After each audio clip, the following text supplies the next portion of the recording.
Thank you for listening to the Speaking Out on Sex Abuse podcast with hosts Clara and Jimmy Hinton. If you're new to the podcast, please subscribe and share so you will never miss an episode. Android users can find us and subscribe on your Play Music app. Apple users can find us and subscribe on Apple Podcasts. You can find us on Stitcher.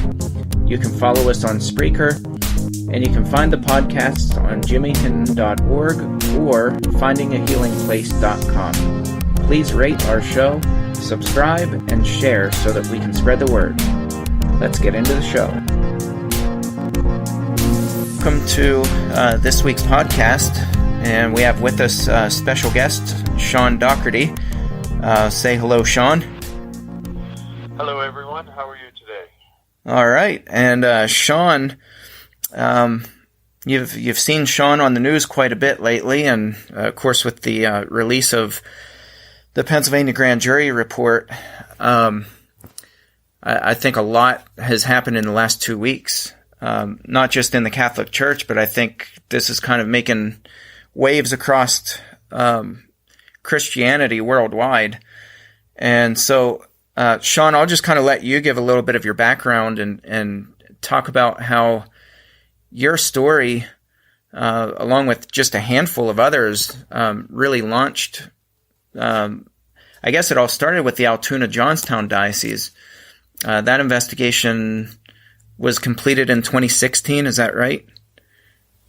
Yeah, it was completed in 2016 and released in March of 2016 by then Attorney General Kathleen Kane. But the investigation really kind of started way back before that. In 2012, the Johnstown Tribune Democrat published on the front page that my abuser, Father George Koharchik, was relieved from ministry by Bishop Barchek, the bishop of the Altoona-Johnstown Diocese. The article went on to say that by current law, the bishop had to inform the district attorney's office of Cambria County that he had credible allegations against Father Koharchik, and he was relieving them. The article then said that the district attorney was seeking people with information to come forward because she had knowledge of crimes but no victims. So I talked to an old friend of mine that I hadn't spoken to in a long time, and we had one shared experience together with this priest that we had never spoken about until 2012. And when we talked, we agreed to come together and go back to Johnstown and give statements to the district attorney's office. And at that time, the district attorney was already working things with the Brother Baker case in Bishop McCourt. Corey Leach, the late victim from the report, had already had things in the works and was working diligently on exposing this. And then when my friend and I came forward, and then the information from the people that went to the bishop came forward to the district attorney's office, Kelly Callahan, it hit close to home for her, seeing as how that we share a long-time personal relationship where she's one of 9 children, I'm one of 9 children. It's a small town. Our families have intermingled over the generations. She also belonged to the same parish, and this priest was a former priest of hers. So doing the right thing, she turned the case over to the state attorney general's office in 2012, and shocking to me, in 2016, to read some of my statements and my abuser on page 66 and 67 of the Altoona-Johnstown grand jury report, and that's how I am tied up in with all of this. I think that's really incredible, and I first of all want to commend both you and your friend for coming forward, because I don't know I mean, I think it might be fair to say that the Altoona-Johnstown Diocese investigation probably wouldn't have happened had you guys not stepped forward.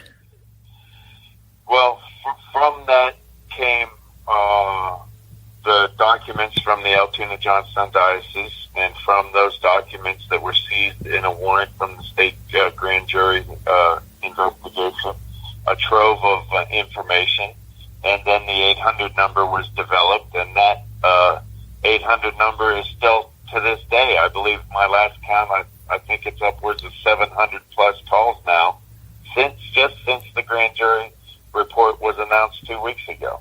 Wow. They've received an additional 700 plus calls. I believe that's the number. And I know several people who they're also survivors from the Altoona-Johnstown Diocese, and to my knowledge, they've not come forward yet. And so, I think it's just countless survivors who are out there. I really don't know if we'll ever be able to put a real number on this. The Center for Disease Control statistic, I believe, is 1 in 4 girls and 1 in 6 boys are sexually assaulted before the age of 18. So doing that math, those are sickening statistics. Yes, they are. Yeah, unacceptable. Well, and I think to give people a little bit of a background and let them know, some people might not know why Pennsylvania decided to do this grand jury investigation. So I think the listeners need to know it was the release of the Altoona-Johnstown Diocese report in 2016. And I think also you're stepping out on Facebook and showing your face. And, you had started doing Facebook Live videos showing your face and saying, I'm a survivor from the Altoona-Johnstown Diocese. I'm one of the victims in this report. When that happened, there were survivors from all over the state of Pennsylvania who started contacting the Attorney General's office and saying, yeah, that's great that, the Altoona-Johnstown Diocese did this report, but I'm not part of that diocese and I'm a survivor. And so what are you going to do? What are you going to do about that? And my understanding is they just got flooded with so many stinking calls that they had to do something about it. Yeah. The one thing that our community of survivors have now that we have never had in our lives is social media. We are now all able to connect with one another, share our common stories, share our common goals, and really get the word out there in a fraction of the time that it used to take. And it's just an incredible thing. I've met with Bishop Bartek of the Altoona-Johnstown Diocese and a number of other people. And I really, not to bash the church or any church in this instance at all, but I informed them that the Roman Catholic Church is just no longer the strongest entity on earth. They have a parish in every town. However, social media has an outlet in almost every pocket now. And when we just talked about statistics of outrageous numbers that are possibly still out there, and we are all connected on social media. So many of those people may not have taken that step off that diving board yet, but they're watching the social media posts, and when they do have private outlets to reach out to, they're reaching out to those private outlets, and this is all making an incredible difference. I completely agree. And, last week we had, my mom and I had interviewed Jules Woodson, who, she had outed her abuser, Andy Savage. And of course that was national news really quick. And, he was forced, to acknowledge it publicly. And then eventually he resigned. And her and Mom and I were just talking about how timing wise, 2018, there were some pretty major things where pieces to the puzzle just came together really nicely. And, the climate is right for survivors to come forward. And I think they're just done being silenced. They really are. And you're right. The climate is absolutely right. This is an absolute perfect storm. There have been so many stories in the national press of abuse, whether it be the Bill Cosby, the Larry Nassars, in our own backyard in Johnstown, Johnny Bartow, the pediatrician. Sure. Leading all the way up, to everything. And the society is now finally in an outrage over childhood sexual abuse. It has taken the longest time for everybody to first completely understand that this is happening a lot more than anybody thinks, and it hits home a lot more than anybody thinks. We speak nationally about transgender bathrooms and things like that. Things aren't happening like that in transgender. These are happening in your own bathrooms, in your own home. That's right. The comforts of your secure spaces. We are inviting these people into our private spaces and welcoming them. We are being groomed into accepting this behavior.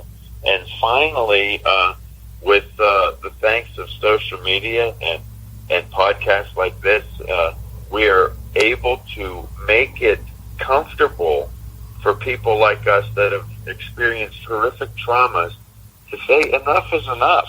This is just wrong, and we finally have the public support that we've been waiting for, and now we're willing to speak up and do something about it. Yeah, I think it surprised the heck out of the Catholic Church. And not just them. I keep saying the Catholic Church, but I think this is all over the place. And, I see it in the Protestant churches big time, and the cover-ups are just as bad, and the issue is just as prevalent.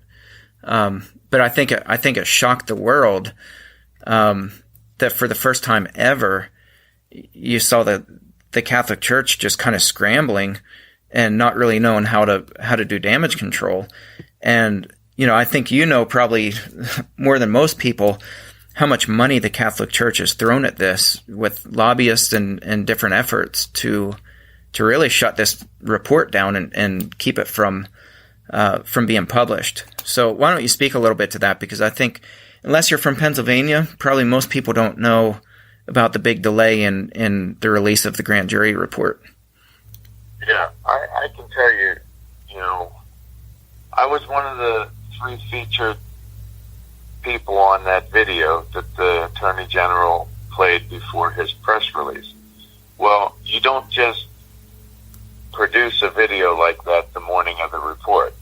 That video was produced. The report originally was supposed to come out late June 28th, and that video was produced earlier in June. And so, as a survivor, knowing that this report is coming and the days are ticking down, your anxiety levels are building up. You don't know how it's going to be accepted. You know that this is going to be an historic moment. You know that there's going to be a wealth of press involved. You know that this is going to have a national and a world impact. And then all of a sudden you get word that it went to the Supreme Court. And the Supreme Court has actually accepted it. For the first time ever in the history of the Commonwealth of Pennsylvania, a Supreme Court has intervened in a grand jury release. Wow. And as the person that is mentally ready to accept this information and jump off of that cliff publicly, nationwide and worldwide, that is just a sock in the gut that you can't describe. We were everyone on that stage now was on a yo-yo. We did not know our fate. The bishops saw the report, and none of us saw the report. Yet they get to argue in the Supreme Court under sealed documents and under sealed court arguments. We don't get any participation. The Attorney General's office can't tell us a thing. It's all secretive. But they get to see the report.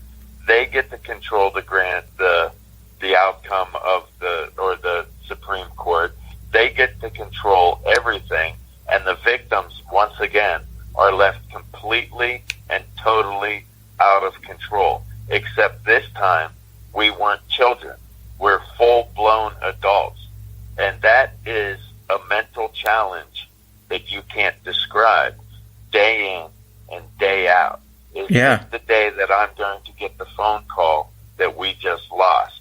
And this was all for nothing. No one's going to hear the report. And that challenge went all the way up, and that report was not released by the Attorney General until 1 minute after 2 on Tuesday 2 weeks ago. And wow. The mental anguish from mid-June to mid-August was excruciatingly painful. And to have it done by the hands of the Catholic Conference of Bishops, who is paying the lawyers' fees or is helping while simultaneously listening to them in the press say that they are fully cooperating with the Attorney General's office, while then later after the report comes out, we find out that they have Harrisburg and Greensburg had been trying to block this document from day one.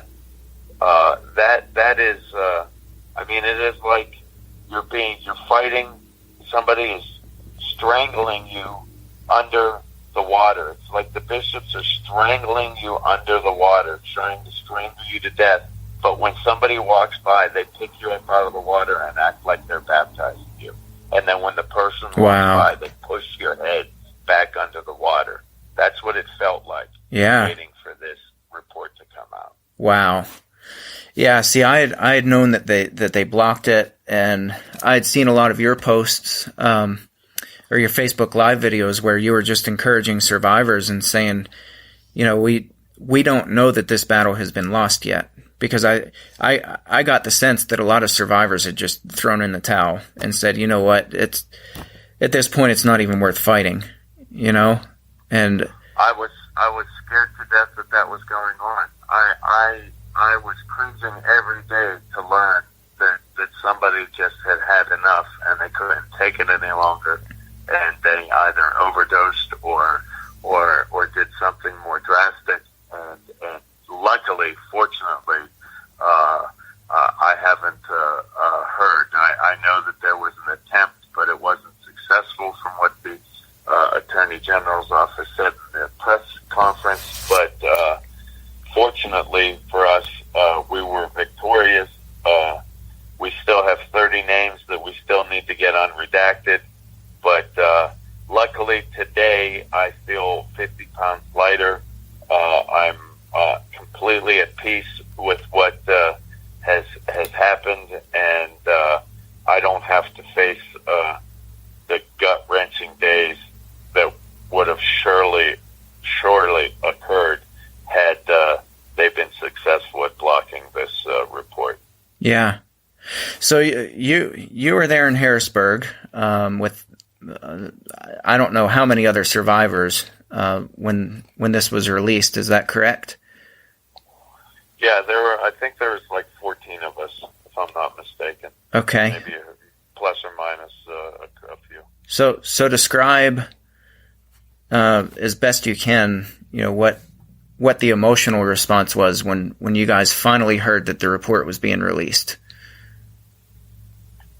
Let me set this stage for you. So they bring us out onto the stage first, okay? And at that point, we had no idea what was in the report.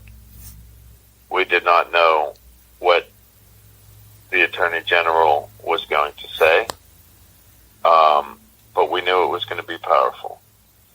When I sat down on the stage, what I was looking at was, excuse me, a room filled. We were in the Capitol Media Center, okay? In front of us were 3 rows of tables filled with journalists, probably counting upwards of maybe 30 plus, maybe more. Behind them and along the side were the photojournalists. Along the sides, we're probably counting another 20 or 30. And then the back row on a riser were all of the television cameras from literally around the world, and that numbered probably another 30 or so. So we are watching just a sea of cameras. All of the victims are now on stage, and they play the video. Now, I am observing seasoned journalists getting visibly emotional, and the press conference hasn't started officially yet. It's the video, the precursor to the press event. Wow. And that set the stage for Attorney General Shapiro's powerful press event. And sitting on the stage, as he is referring to different people's stories that are represented on the stage, and I could hear over my shoulder the weeps and the sobs of my new friends, and the pain and the anguish that they were reliving at that moment, especially the sisters, the 5 sisters. When you hear a loved one, and these people are loved ones, like listening to these sisters sob is like listening to your grandmother sob. Yeah. No one wants to hear that.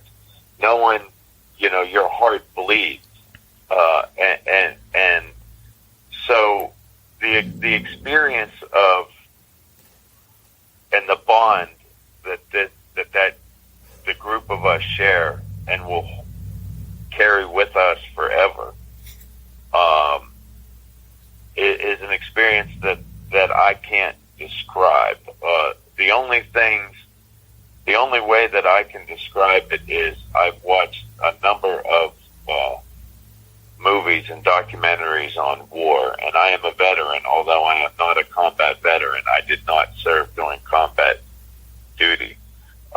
There is a bond between combat veterans that only they can understand, and sure, the people on that stage share a bond that only we can understand. And that group has been in constant contact through Messenger since that day. We have been communicating daily with one another, and it's an incredible experience. Yeah, that's amazing. And I got to say, I can't say enough nice things about Attorney General Josh Shapiro, and he very publicly from day one was supportive of you survivors, and he has never wavered from that. And I know it's not probably the popular political view or position that he's taken, but that man has fought very hard for you guys, and my hat is off to him, and I think he just keeps fighting. Let me tell you about Attorney General Josh Shapiro and his entire team. If you are a survivor out there right now, and you're listening, and you're thinking about picking up the phone and making the call, and I get that you don't trust anybody. I get it. I don't trust anybody either. I go through the same things. I worried what my family would think. I worried about what my wife's family would think. I worried about what my employees would think. I worried about what it would do to my business. I worried about if I would believe. I would worried about if I risked everything, would it be worth it, or is this just going to fall on deaf ears? I wholeheartedly trust Attorney General Josh Shapiro and his entire team. They have treated us with nothing but dignity and respect. And I can tell you I have had very high-level meetings throughout the state of Pennsylvania and the state of New York with very influential aides to governors, lawyers to governors, counselors to governors, senior senators, bishops. I have spoken to major press, and I can tell you, no one out there listens to survivors more, takes us more seriously, or fight harder for us than Attorney General Josh Shapiro and his entire team. You can trust me when I say that I trust Josh Shapiro. And if you're thinking about picking up the phone to the hotline, pick up the phone to the hotline and say, Shaun Dougherty says, I can trust you guys, and this is my story. That's awesome. And I think, hands down, creating that kind of an environment, not just at the state level, but also at the local level, at churches, that's what empowers survivors to come forward and to have their voices heard. And, I urge people all the time at churches just to create that kind of a culture where you listen. And, I got to be honest, Shaun, I'm about 200 pages into the report, and it's 857 pages or something like that. Yeah, I think it's 884. 884. So I'm about 200 pages in. I have to keep putting that thing down. It is tough to hear how calculated, how cold, how informed these leaders were. I mean, it's not like they didn't have good evidence that you guys were being severely abused. They knew it. They documented it. And then their language, the Catholic Church's language, is they hid them in secret vaults. I mean, they actually called them, the Catholic Church was calling them secret vaults. I think people think that was a term that Harrisburg coined throughout this investigation. It's not. That's in the language of these Catholic leaders who covered it up. They called them the secret vaults and protected them. They guarded them. It's insanity, man.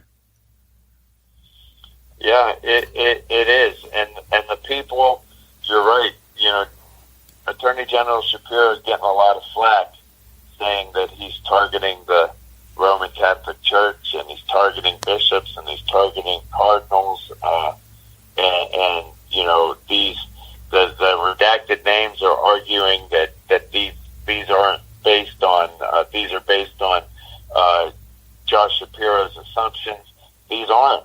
These are based on factual documents out of church archives. And they scan them and put them into the report. I mean, you can read the original letters that were locked up in the secret vaults with your own eyes when you read this report. And to the people that say, he's targeting bishops and cardinals, I argue we earlier in this conversation we explained how the grand jury investigation came about.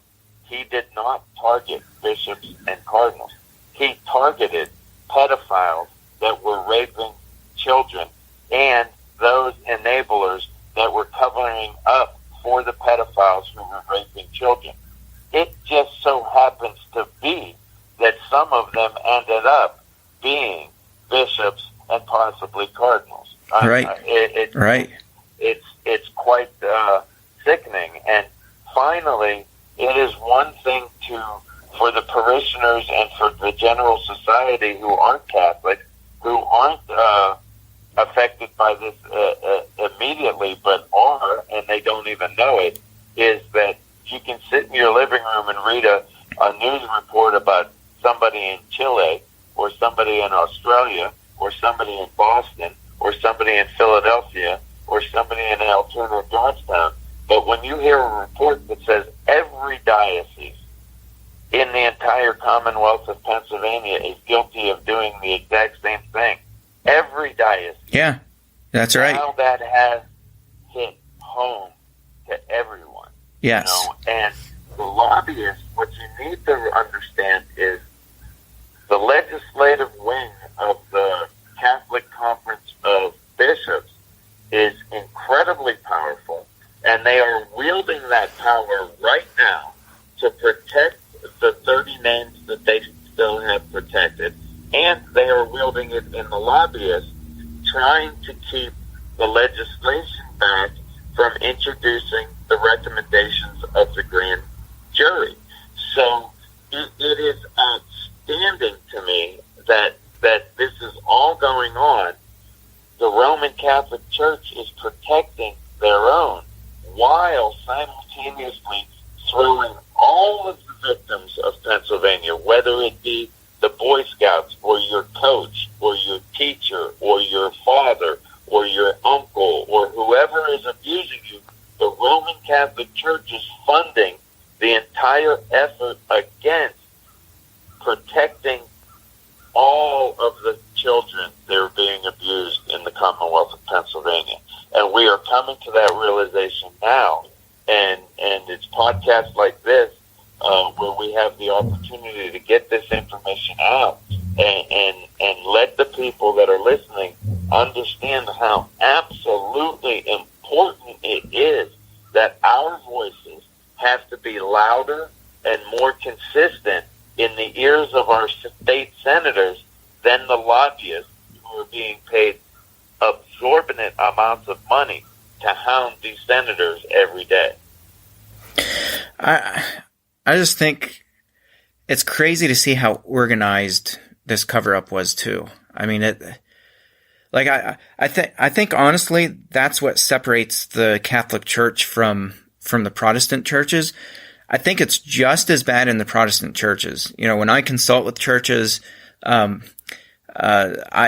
see the cover-ups under the guise of, well, this guy was just somebody who struggled with temptation and he's seen the light of day.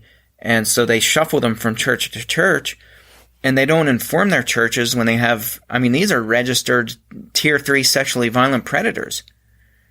And they're not informing the parents of children in their congregations because they're exercising cheap grace and saying, well, no sinner is different than any other sinner. And so it's not fair, for us to call their sins out onto the carpet.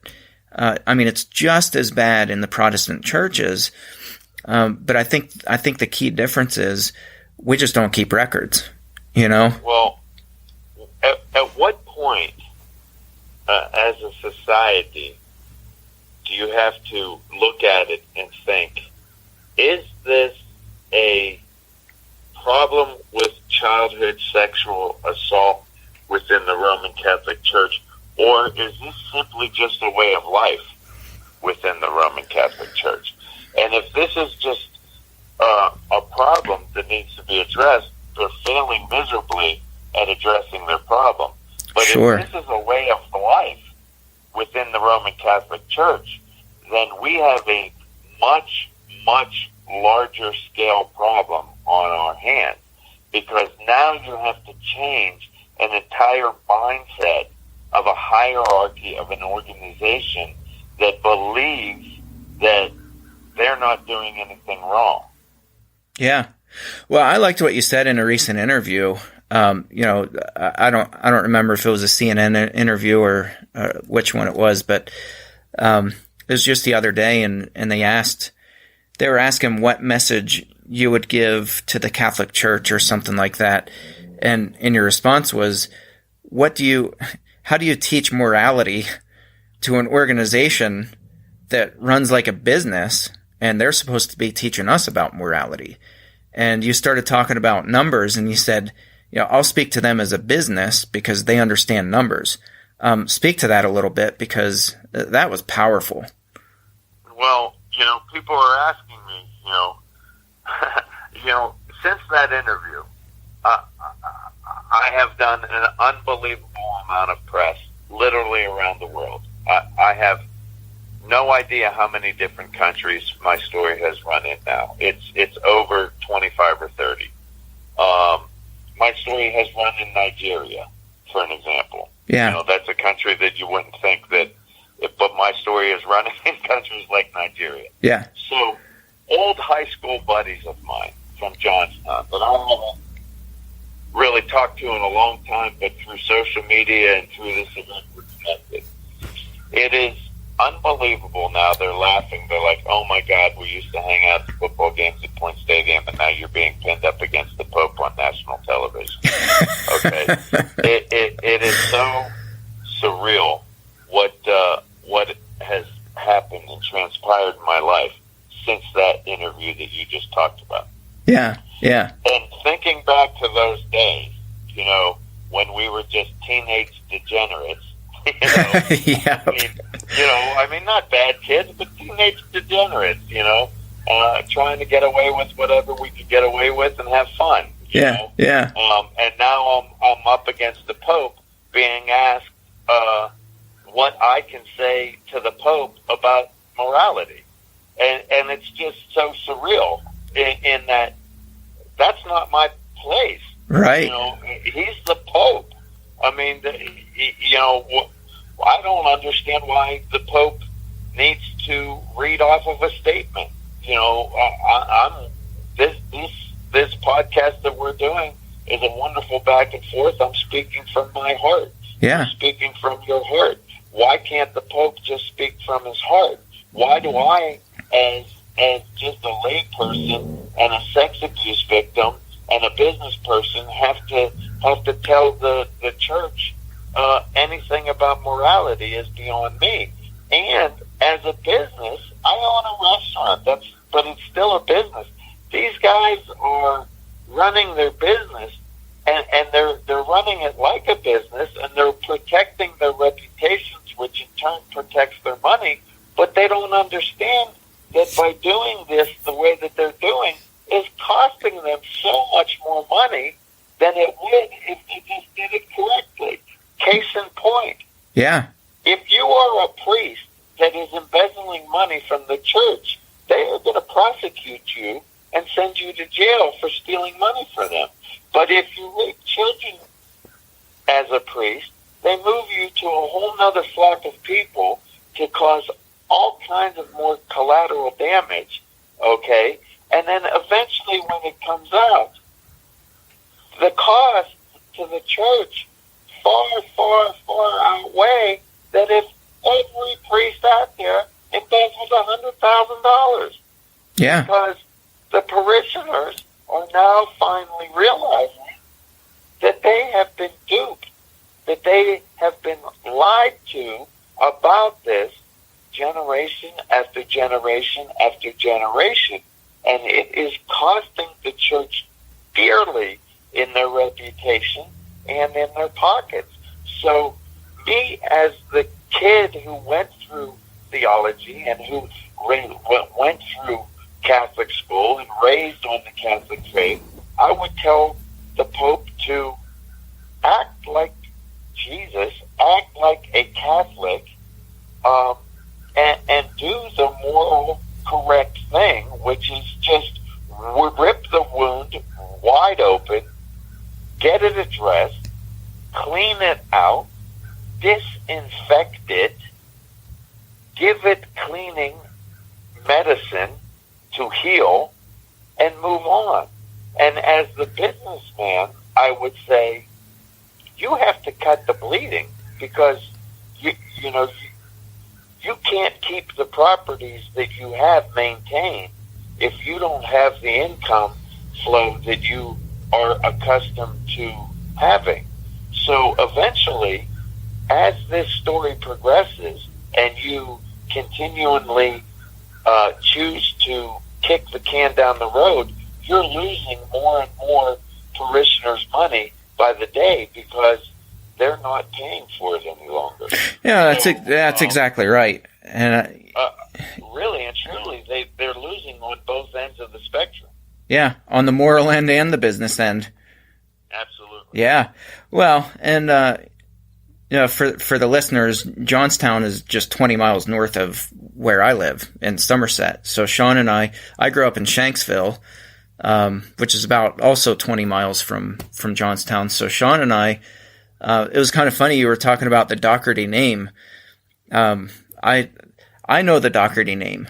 And it's funny because, like, down in Somerset County, I'm one of 11 kids, you're one of 9, and you said, in Johnstown, everybody knows a Dougherty. And I got news for you, pal. Your reputation made it all the way down to Somerset. But God only knows, too. I know. In my 20s, and God only knows what people have heard. Well, we'll save that for another podcast.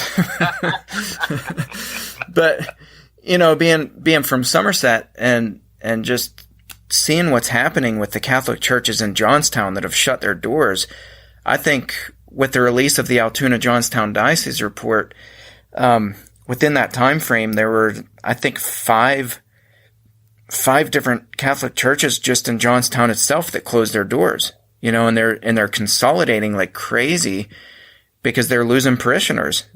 People are leaving the church in mass numbers, and the church they're not addressing it. They're not talking about it. They just pretend as if it doesn't exist. You're right. I told Bishop Barczyk, I am one of 9. I don't get more Catholic than the Doughertys. We went to Catholic school. I said plenty of rosary growing up with my mother as a family. I can remember on Wednesdays during Lent, our dinner was a plain bowl of rice with no butter, no salt, no pepper. It was a poor meal. My mom wanted us to go to bed hungry that night. She wanted us to understand the meaning of Lent. We took that faith seriously. I told Bishop Barczyk by rights they should have gotten at least one nun or one priest out of my family. They didn't get any. And not only didn't they get any, not all of us go to church anymore. Yeah. Not all of my brothers and sisters go to church. Some very devout, very, very, very devout would never, ever think of missing a Mass or missing a holy day of obligation or not going to Stations of Cross, would never think of it. Watch the Passion every Easter. Watch, just very, very devout people. And their lives are completely shattered right now. My brothers and sisters that are faithful are experiencing a pain that they've never experienced before. Yeah. And they're desperately hoping that the church does something about this, but are not hopeful after these latest developments. Aren't hopeful that they have the ability to do so. Yeah. Well, I think that, they have a really good opportunity to just come clean and, like you said, address the wound, put healing balm on the wound, and start cleansing it. And find these priests that are, and not just priests. I mean, it's all kinds of people, but they're still peppered all throughout the Catholic Church. And it is crazy to me, Jimmy. I keep going back to this conversation that I had, or these multiple conversations that I've had with Bishop Barczyk. Right? I have openly in the press said that I have struggled with my faith in God. Yeah. I am open about it. I will say that I do pray. I don't pray the way that I was taught to pray. I don't pray every day. I have conversations. I have arguments. I have questions. But I told Bishop Barczyk, and I want everybody out there of the faithful who I think by now know that I'm really not trying to beat up on the church. I'm trying to help the church. Sure. But this this story will really show that. I struggle greatly with my faith. However, I told Bishop Barczyk that I wholeheartedly believe that if God exists, that I am doing exactly what I've been called to do. And I'm doing exactly what I'm supposed to be doing. And yes. If God exists, that Bishop Barczyk is in a very unique position, and the parishioners today, and myself, and the victims, and you, Jimmy, and anybody else out there today, if God exists, we collectively have the opportunity of eternal life. I was raised Catholic, keep in mind. Yeah. I might not go to church, but I was still relieved. I was still taught the gospel. I still grew up listening to homilies, although I don't listen to them anymore. I remember them. And the story is amazing if it's true. All right? Yeah. And if it's true, we here, currently, now, on earth, have the greatest opportunity to correct the greatest wrong on earth. Yes. We are failing miserably at it because we're arguing back and forth on whether things are constitutional or not, or whether this reputation should be damaged or that reputation should be damaged. We're forgetting the bigger picture in that we are all supposed to be doing things under the eyes of God with the hopes and the goal of making it to heaven. And if it exists, what better opportunity than to clean up God's church to get there? Yeah.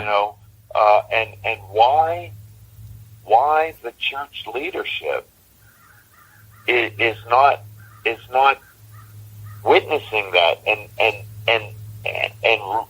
realizing and recognizing the opportunity that this current leadership has to really teach that to their parishioners and collectively take this on together is beyond me. And I agree. And I hope that people understand that.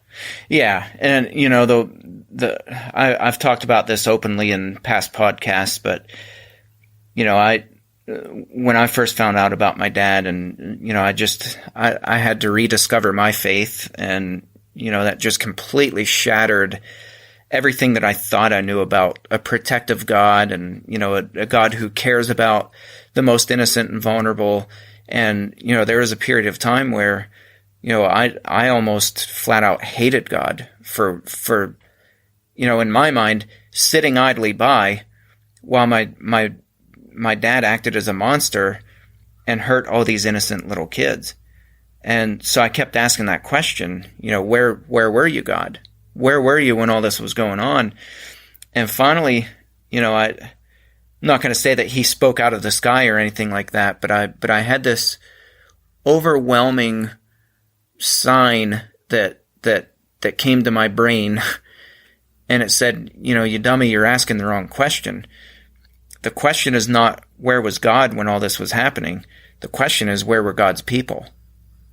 And that was such a pivotal moment for me, because I was like, we are the hands and the feet of Jesus, and we have the opportunity to prevent this stuff from happening, and we're not doing it. It's like, I don't know. It's just insane to me that we know now that it's going on. People have access to this Pennsylvania grand jury report. It took me 30 seconds to find it and to download it onto my computer. You do a simple Google search, and you have this almost 900-page document. There's no excuse for not reading this. You can't claim ignorance. You can't say that, well, we don't know that this is going on. You need to get educated. You need to find out, and you need to be grieved that this stuff is going on.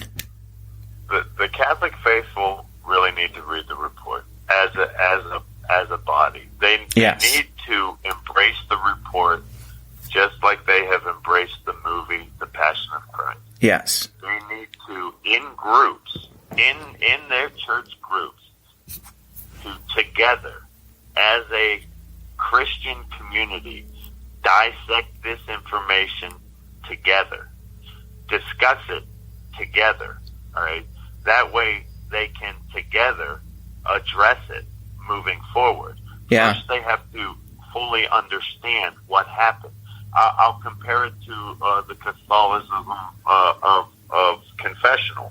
You know, in order to be resolved of your sin in the confessional, you have to heartfully be sorry for your sin. You know, you can't just fake it. You can't just say, "Oh, I'm sorry for that," and then go out 2 hours later and do the same thing and be absolved of your sin.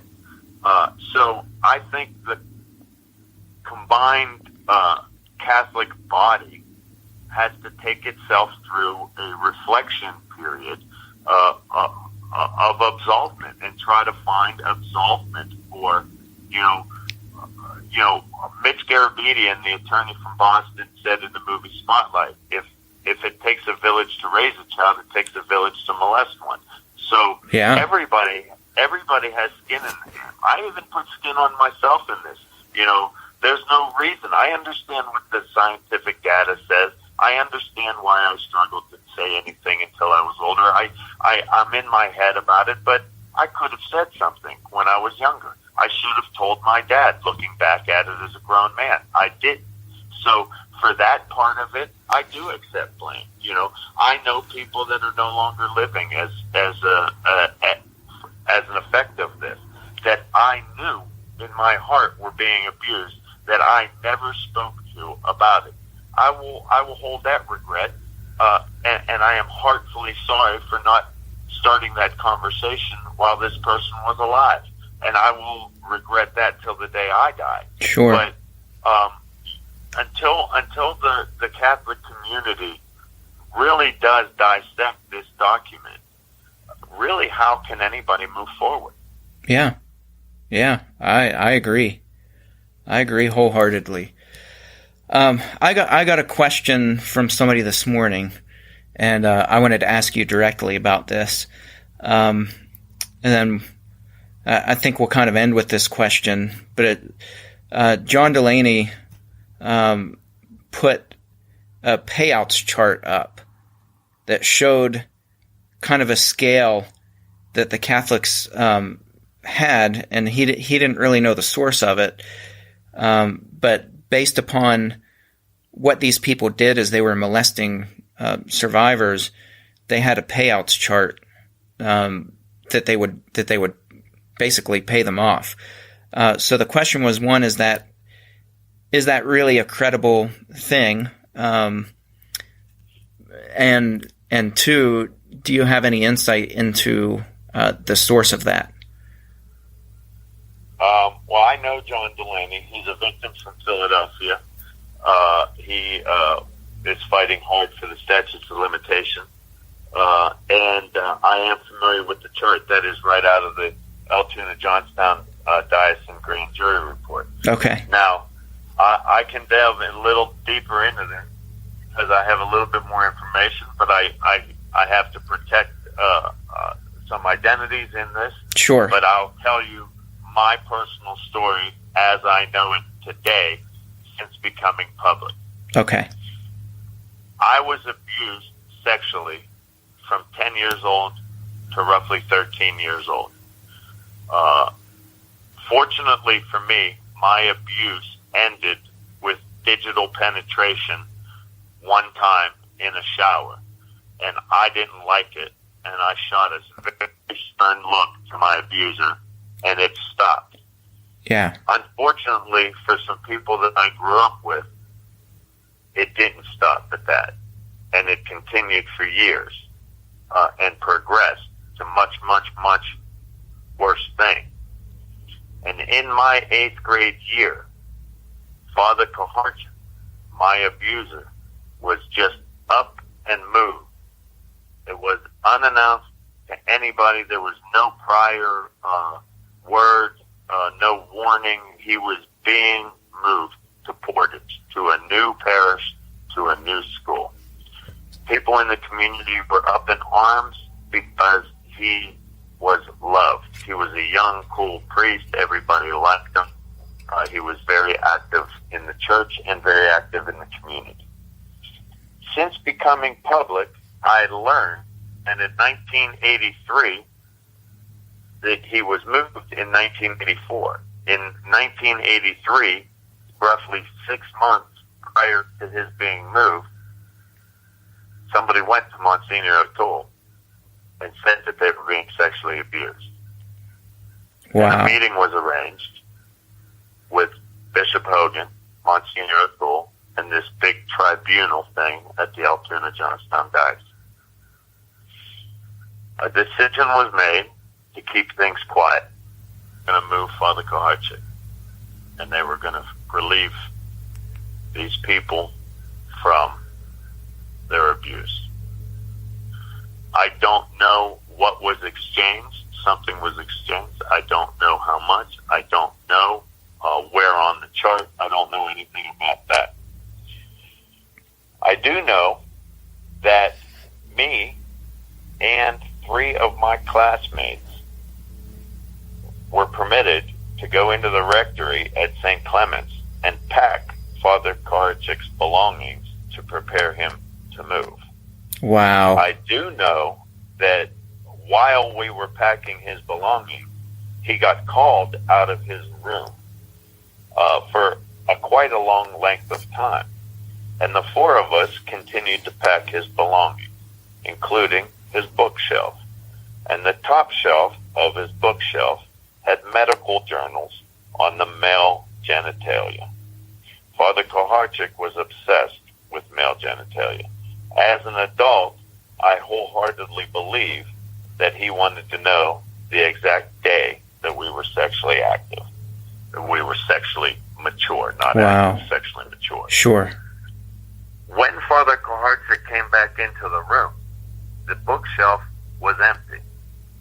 He looked straight up to the top shelf, and he said, "Who packed the top shelf?" We, all being 8th grade boys, and these being medical journals on male genitalia, just started to laugh, as we did when we were packing them up. I'm certainly not going to say, "Geez, Father Koharchik's doing this to me, and look, he has these things." Right, yeah. My friend, who also came out and made a statement, is one of the 4 other guys. Brian is his name. So we then were permitted to get in his car and go to Portage and spend the first night in the rectory with him. Wow. Unbelievable. He was being moved for sexually abusing 2 boys. And it took them 6 months to move them. So the 2 boys had to go to school every day with their abuser priest, waiting on the Catholic Church to finish up their cover-up scheme to get them out of there and get them away from us. And then as one last special treat, they let them have a going-away present in me and my 3 friends. Now, I don't know if any abuse happened that night. The abuse that happened to me was the bookshelf. I knew that day when he walked into that door and looked, because at that point, the abuse had stopped for me in the 7th grade. I was now in the 8th grade. Yeah. When he looked at that top shelf and he asked that question, I knew he knew. I knew what he was. And I knew that he knew he was caught that day. Yeah. Wow. I had no idea that he was being moved for sexually abusing people that I knew. And that is just fact. That just blows my mind. And that... crazy, man. It's... Crazy. And that's why we fight so hard. Yes. There's people out there in this world that will do that to you. There's people out there in this world that will get closer to you than anybody else you will ever let close.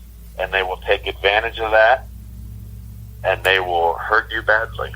So everybody needs to educate themselves on this and know that it exists and protect your families. Yeah. Well, Shaun, man, I can't thank you enough just for everything. One, for just being brave and stepping out and doing it by name and showing your face. And, you know, I know as a survivor, it just takes incredible courage to do that. And I know that was not an easy decision that you and your family made. But I want to thank you first and foremost for that, because it's brave survivors like yourself who step forward and encourage others to come forward, that's creating this tidal wave that's sweeping the world right now. And I want to thank you too for just taking the time today and being a guest on the podcast. And man, we'll stay in touch. I'm curious to see where this all goes, and I think it's anybody's guess right now. But I hope it continues to go in a good direction. Well, thanks so much for those kind words, Jimmy. I appreciate it. Know that, you know, there's many that came before me. You know, I'm standing on the shoulders of countless brave survivors, many that are no longer with us. So I'd like to keep them in mind. Also, I'd like to give thanks and credit to my family. You're right, I am one of 9 kids. I'm a Dougherty. I've got very strong community support back in Johnstown, and that I am greatly appreciative of. I gambled. I knew that because I'm one of 9 kids, our family name is well known. I just knew that the community would support us and believe us, and I'm so thankful, and I'm proud to be from Johnstown. We're a good blue-collar community, and we're showing it. We're showing it now, and I'm thankful that you gave me the opportunity to come on and share this. I'm so thrilled that you're from Somerset, and this is back home. It's close to my heart, and I'd love to continue the relationship. Absolutely. We will stay in touch, and I want to thank our listeners for tuning into this episode, and we'll catch you next episode. Thanks again for listening to today's episode of the Speaking Out on Sex Abuse podcast. If you found it helpful, please follow on Spreaker, subscribe on Google Play Music, Apple Podcasts, or Stitcher. Share with your friends and tell the world. Join us in speaking out on sex abuse so we can change the tides and prevent abuse.